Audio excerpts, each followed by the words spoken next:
आसुर प्राक्तन साधारण सम्पादक शंकरज्योति बरुवाक हेण्डकाफ लगोवाक লৈ प्रतिक्रिया डिब्रुगढ़ आरक्षीर काণ্ডৰ বিৰুদ্ধে জাঙুৰ খাই উঠিছে দল সংগঠন হেণ্ডকাফ লগাই আদালত চৌহদত ঘূৰাই ফুৰোৱাত হতচকিত দাগী অপৰাধীৰ দৰে ব্যৱহাৰ কৰাক লৈ ডিব্ৰুগড় আৰক্ষীৰ প্ৰশ্ন উচ্চতম ন্যায়ালয়ৰ গাইডলাইন উলংঘা কৰা বুলি অভিযোগ আৰক্ষীৰ বেআইনী আচৰণৰ আঁৰৰ ৰহস্য কি বুলি প্ৰশ্ন একাংশ দল সংগঠনৰ কিয় সাগৰত ছাত্ৰ মুক্তি সংগ্ৰাম সমিতিৰ উত্তাল প্ৰতিবাদ আৰু বহিৰাগতক সুৰক্ষা দিবলৈ খিলঞ্জীয়া যুৱকক গ্ৰেপ্তাৰ কৰা কাৰ্যক গৰিহণা প্ৰাক্তন আছু নেতা শংকৰজ্যোতি বৰুৱাক মুক্তি নিদিলে ৰাজ্যজুৰি আন্দোলনৰ হুংকাৰ ঘটনাক লৈ হৰব অসম জাতীয়তাবাদী যুৱ ছাত্ৰ পৰিষদ আৰু কাইলৈ অইলৰ মুখ্য কাৰ্যালয়ৰ সন্মুখত ধৰ্ণা কাৰ্যসূচী ৰূপায়ণ কৰা হ'ব ডিব্ৰুগড় তিনিচুকীয়া চৰাইদেউ জিলা সমিতিয়ে সাব্যস্ত কৰিব প্ৰতিবাদ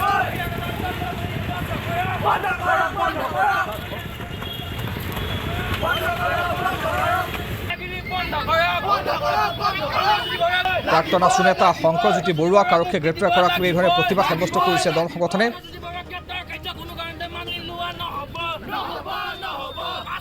এই ঘটনা সন্দৰ্ভত বিভিন্নজনে প্ৰতিক্ৰিয়া ব্যক্ত কৰিছে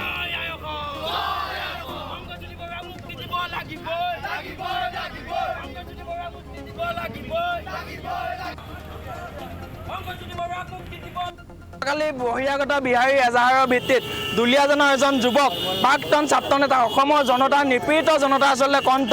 অসমীয়া জাতি আচলতে এজন সংগ্ৰামী সত্তা শংকৰজ্যোতি বৰুৱাক আচলতে যেনেধৰণে নিৰ্মমভাৱে গ্ৰেপ্তাৰ কৰিছে আজি কোৰ্টলৈ নিয়া সময়ত যেনেধৰণে হাতত হেণ্ডকাফ লগাই লৈ যোৱা হৈছে তেওঁ এই কাৰ্যত আমি ছাত্ৰ মুক্তি সংগ্ৰাম সমিতি শিৱসাগৰ জিলা সমিতিয়ে তীব্ৰ ক্ষোভ প্ৰকাশ কৰিছোঁ আৰু আমি চৰকাৰখনক প্ৰশাসনক পোনপটীয়াকৈ দাবী জনাইছোঁ যে শংকৰজ্যোতি বৰুৱাক অনতিপলমে আচলতে মুকলি কৰি দিব লাগিব বহিৰাগত বনিয়াৰ স্বাৰ্থত বহিৰাগত বনিয়াক দলিচা পাৰি বহিৰাগত বনিয়াৰ কমিশ্যনৰ স্বাৰ্থত আচলতে অসমীয়া যুৱকক এনেধৰণে অত্যাচাৰ চলালে নহ'ব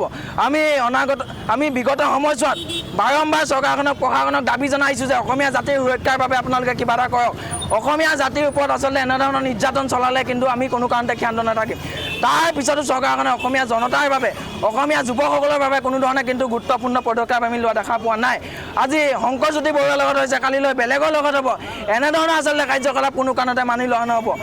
যোৱাকালি আচলতে বহিৰাগত বিহাৰী এজাহাৰৰ ভিত্তিত তেওঁ গ্ৰেপ্তাৰ কৰিছে কি কাৰণে গ্ৰেপ্তাৰ কৰিছে তেওঁ ভুল ক'ত আছিল এই কথাবোৰ আমি চৰকাৰখনক পোনপটীয়াকৈ দাবী জনাব বিচাৰিছোঁ আচলতে আমি এই গোটেই বিষয়টোত ৰাজনৈতিক ষড়যন্ত্ৰ গোট মাৰিছোঁ তেওঁক আচলতে ৰাজনৈতিকভাৱে কোঙা কৰি পেলাবলৈ হাত ভৰি ভাঙি পেলাবলৈ আচলতে তেওঁলোকে প্ৰচেষ্টা চলাইছে নেকি আগতে যেনেধৰণে আচলতে ল'ৰা যায় বেলেগক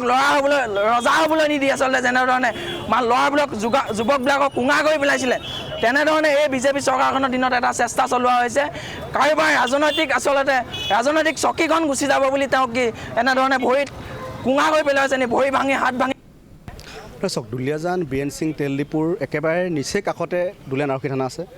এটা অপ্ৰীতিকৰ ঘটনা ঘটিলে নিজৰ মাজতে হওক তেওঁলোকৰ ব্যৱসায় কেন্দ্ৰিত হওক শংকৰজ্যোতি বৰুৱা ডাঙৰীয়াৰ নামটো হাঙু খালে আইনে আইনৰ কাম কৰিছে প্ৰশাসনিক ব্যৱস্থাটো অসম আৰক্ষীয়ে গ্ৰহণ কৰিছে তাত আমাক ক'বলগীয়া একো নাই দুখীয়া শাস্তি পাওক কিন্তু চুৰ ডকাইতৰ দৰে এটা সাধাৰণ ঘটনাৰ আলম লৈ এগৰাকী থলুৱা খিলঞ্জীয়া মানুহক এগৰাকী যুৱ নেতাক এনেকুৱা ধৰণে কুকুৰ মেকুৰীৰ দৰে যে হেণ্ডকাফ লগাই আদালতৰ মজিয়াই চুচৰাই ফুৰিছে এই ঘটনাই প্ৰতিগৰাকী অসমীয়া মানুহক কিন্তু অন্তৰত কিন্তু আজি লজ্জিত অনুভৱ কৰাইছে এই কথাতে প্ৰমাণ কৰি দিছে আহিবলগীয়া দিনবিলাকত অসমত আমাৰ কি অৱস্থা হ'বলৈ গৈ আছে আজি ভুল কৰাসকলে অপৰাধীসকলে আইনী যি কাঠৰ থিয় হ'ব লাগে তেওঁলোকে যি শাস্তি পাবলৈ পাওক এইটো আমাৰ কাম্য কিন্তু এই শংকৰজ্যোতি বৰুৱাৰ ক্ষেত্ৰত এনেকুৱা ডাঙৰ তেওঁ স্মাগলাৰ কৰা নাই গৰু চুৰ কৰা নাই এনেকুৱা ধৰণৰ তেওঁ চুৰ ডকাইত কৰা নাই এটা কিবা সহস্ত বিশেষ আইন তেখেতক লগা নাই তো এনেকুৱা সৰু এটা কথাত কিয় তেখেতক মানে স্বাভিমানক আঘাত কৰি গোটেই সমগ্ৰ বিষয়টো এটা জটিলতা দিশে সৃষ্টি কৰিছে আমি অসম আৰক্ষীক ধিক্কাৰ জনাইছোঁ গৰিহণা দিছোঁ আৰু যি ঘটনা এই শংকৰজ্যোতি বৰুৱাক হেণ্ডকাফ লৈ পেলাই যি ঘটনা সংঘটিত হ'ল এই ঘটনাক আমি চূড়ান্ত ভাষাৰে গৰিহণা জনাইছোঁ অতি দুখৰ কথা আজি দুলীয়াজানৰ বীৰেন সিং পেট্ৰল পাম্পত আজি বহিৰাগত দুজন ব্যৱসায়ীৰ মাজত কিবা কাজিয়া হৈছে সূত্ৰপাত হৈছে যিজন শংকৰজ্যোতি বৰুৱাই তেখেতে গোটেই বস্তুটো বুজাবুজি কৰিব মানে আগবাঢ়িছিলে তেখেতকে এটা দুদৰ্শ অপৰাধীক সজাই হেণ্ডকাফ লৈ যোৱা কাৰ্যসূচী যিটো আমি দেখিছোঁ আজি সেইটোত আমি দুলীয়াজান আঞ্চলিকৰ যিখিনি সংগঠন আছে গোটেই সংগঠন তেখেতক গৰিহণা আছোঁ আৰু এই ব্যৱস্থাটো যাতে ভৱিষ্যতে নহওক তাকে আমি কামনা কৰিছোঁ লগতে আজি এই বহিৰাগতৰ লগত আজি আমি দেখিছোঁ যে আজি পুলিচ প্ৰশাসনে কিন্তু বহিৰাগতৰ পক্ষতে আছে আজি অসমীয়া যিটো ন্যায় পাবলৈ সেই ন্যায় পক্ষ নাই সেইটো আমি তীব্ৰভাৱে গণিছোঁ আৰু যাতে অনাগত দিনত যাতে এইবোৰ নহওক যোৱা দুদিন ধৰি দুলীয়াজানৰ এটা খবৰে সামাজিক মাধ্যমত বিশেষ চৰ্চা লাভ কৰিলে আৰু আমি দেখিলোঁ সদৌ অসম ছাত্ৰ সন্থাৰ প্ৰাক্তন সাধাৰণ সম্পাদক শংকৰজ্যোতি বৰুৱাক আজি হেণ্ডকাফ লগাই আদালতলৈ লৈ যোৱা হ'ল, যিটো এজন অসমীয়া হিচাপে আমি যথেষ্ট দুখ প্ৰকাশ কৰিছো আৰু এইটো গৰিহণাযোগ্য। আচলতে তেওঁ এনেকুৱা কি অপৰাধ কৰিলে যাৰ বাবে তেওঁক এনেদৰে লৈ যোৱা হ'ল, সেই কথাখিনি নিশ্চিতভাৱে আইনে বিচাৰ কৰিব লাগিব। আৰু আমি এটা কথা নিশ্চিতভাৱে ক'ব লাগিব যে অইল ইণ্ডিয়া লিমিটেডে হওক বা অসমত থকা বহু কোম্পানীয়ে কিন্তু বৰ্তমানে অসমৰ বা অসমীয়া বিৰোধী কাৰ্যকলাপসমূহ কৰি থকা দেখিবলৈ পোৱা যায়। যি সময়ত থলগিৰি লোকসকলৰ ভূমি অধিগ্ৰহণ কৰি খনন আৰু উৎপাদন চলি আছে, সেই সময়ত কিন্তু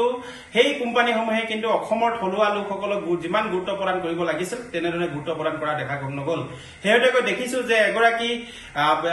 বহিঃৰাজ্যৰ লোকক যিদৰে দুলীয়াজানত যদি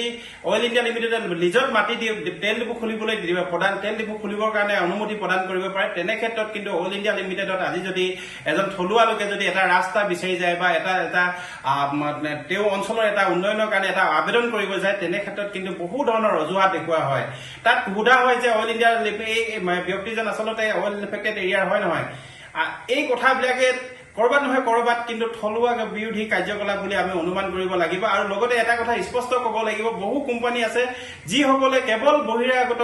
গুৰুত্ব প্ৰদান কৰি আহিছে। অসমৰ বায়ু পানী অসমৰ পৰা উৎপাদন কৰা উৎপাদন আৰু খনন উৎপাদন চলাই আছে। সেই সময়ত কিন্তু সেই কোম্পানীসমূহে কিন্তু আজি তাৰিখলৈকে কেতিয়াও থলগিৰি লোকৰ বাবে কি কৰিলে সেই কথাখিনি কিন্তু তেওঁলোকে মুকলিকৈ ৰাজহুৱাভাৱে ক'ব নোৱাৰে। এই কথা সেইকাৰণে আমি হুদুমৰাণ ছাত্ৰ সন্থাই এই স্পষ্টভাৱে কৈছো, প্ৰতিটো কোম্পানীয়ে অসমত অসমীয়া লোকক গুৰুত্ব প্ৰদান কৰিব লাগিব, থলুৱা লোকক গুৰুত্ব প্ৰদান কৰিব লাগিব। আৰু আমি থলুৱা যুৱক যুৱতীসকলক আহ্বান জনাইছো, সকলোৱে ওলাই আহিবৰ হ'ল, কৰ্মৰ যোগেদি আমাৰ পৰিচয় দিব লাগিব। গতিকে যিসমূহ কোম্পানীয়ে অসমত উৎপাদন কৰি আছে বা খনন কৰি আছে, যিসমূহ কোম্পানীয়ে অসমত ব্যৱসায় কৰি আছে, প্ৰতিটো ব্যৱসায়ত আমাক সুবিধা প্ৰদান কৰিব। তাৰ কাৰণে কিন্তু হজুৰে দাবী উত্থাপন কৰিবলৈ প্ৰতিগৰাকী অসমীয়া